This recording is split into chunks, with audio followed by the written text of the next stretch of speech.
Now to talk about something near and dear to many. Flag ceremonies. Technically, there is no wrong way to do one, as long as you do it with respect for the flag.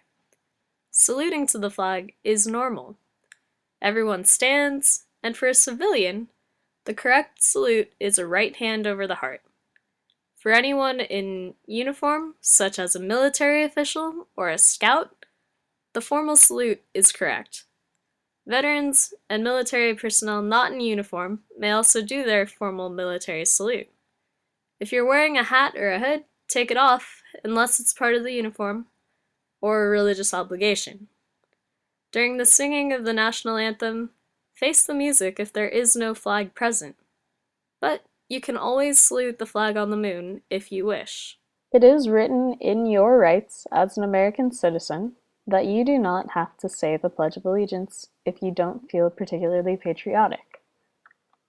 But please respect those who do say it.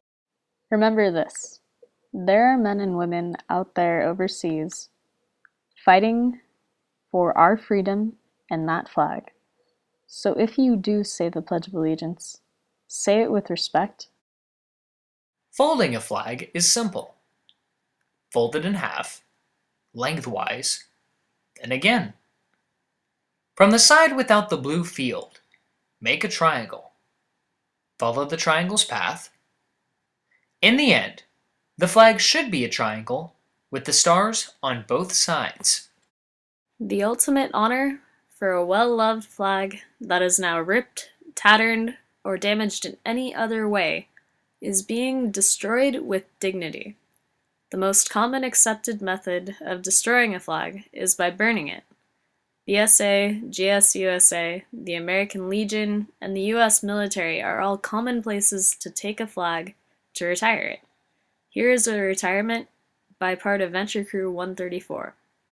The United States federal law provides that the flag, when it is in such a condition that it can no longer fit as an emblem for display, it should be destroyed in a dignified way, preferably by burning.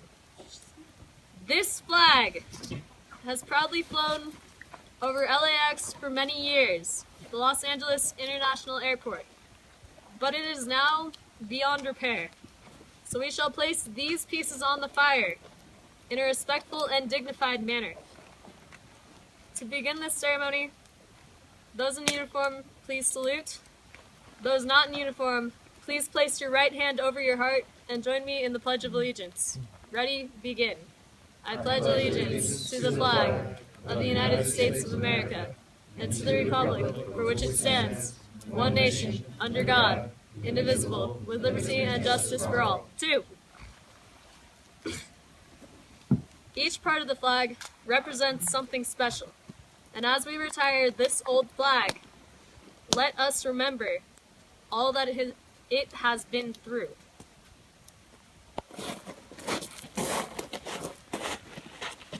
The 13 stripes stand for the original 13 colonies, which are Massachusetts, Virginia, Pennsylvania, New York, Connecticut, Rhode Island, New Hampshire, Delaware, Maryland, North Carolina, Georgia, and New Jersey.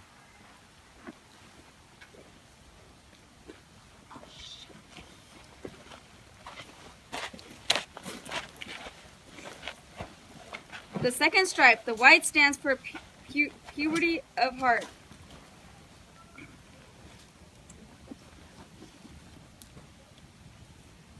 The third stripe the red stands for the courage of those willing to spill their blood and giving up their rights for our country.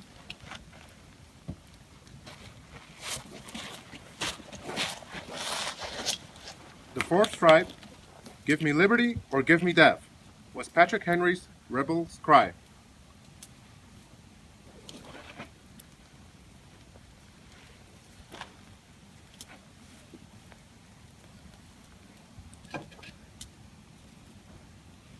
The fifth stripe, "One if by land, two if by sea," was Paul Revere's warning to Charleston.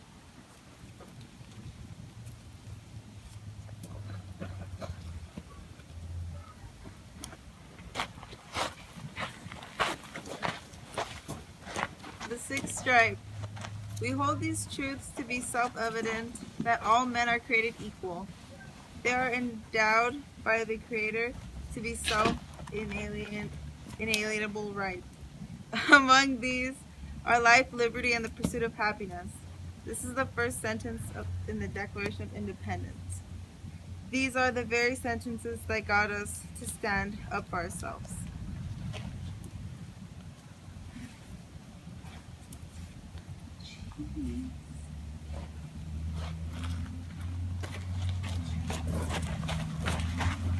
The seventh stripe. We, the people of the United States, in order to form a more perfect union, establish justice, ensure domestic tranquility, provide for the common defense, promote the general welfare, and secure the blessings of liberty to ourselves and our posterity. Do ordain and establish this Constitution of the United States of America is the first sentence in the preamble of our Constitution.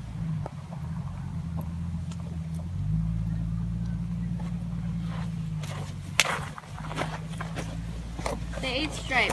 Congress shall make no law respecting an establishment of religion or prohibiting the free exercise thereof.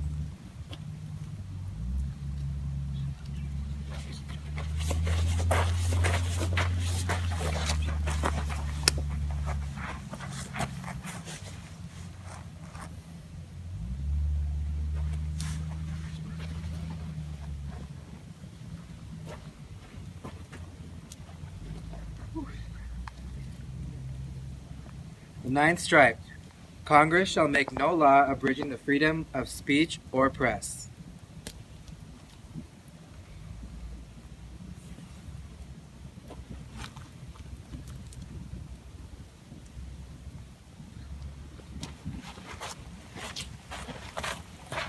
The 10th stripe. 7 years ago, our forefathers brought forth to this continent a new nation. It is for us to be here, dedicated to the great task remaining before us. That from these honored dead, we take increased devotion to that cause for which they gave the last full measure of devotion. That we here highly resolve that these dead shall not have died in vain, that this nation, under God, shall have a new birth of freedom, and that government of the people, by the people, for the people, shall not perish from the earth. The words of President Abraham Lincoln in his Gettysburg Address.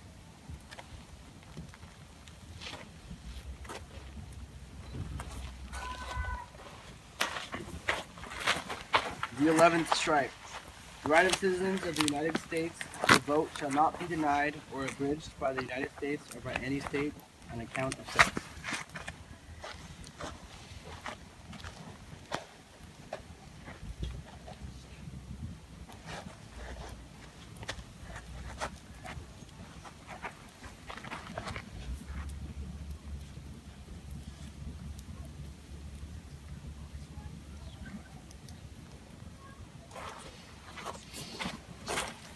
The 12th stripe. Ask not what our country can do for you, but what you can do for our country, our former President John F. Kennedy exclaimed in his inaugural address.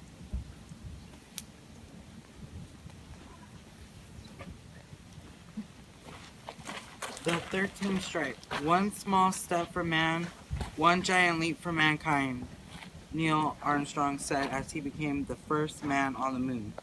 Our flag is our flag is placed proudly on the moon.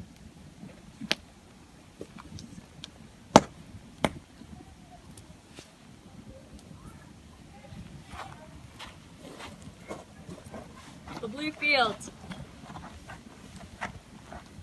What can be said about a blue square with 50 stars?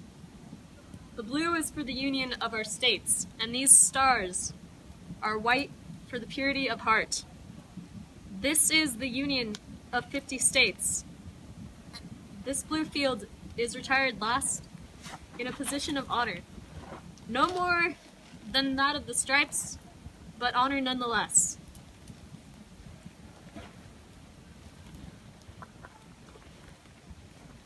Thank you. for joining our flag ceremony.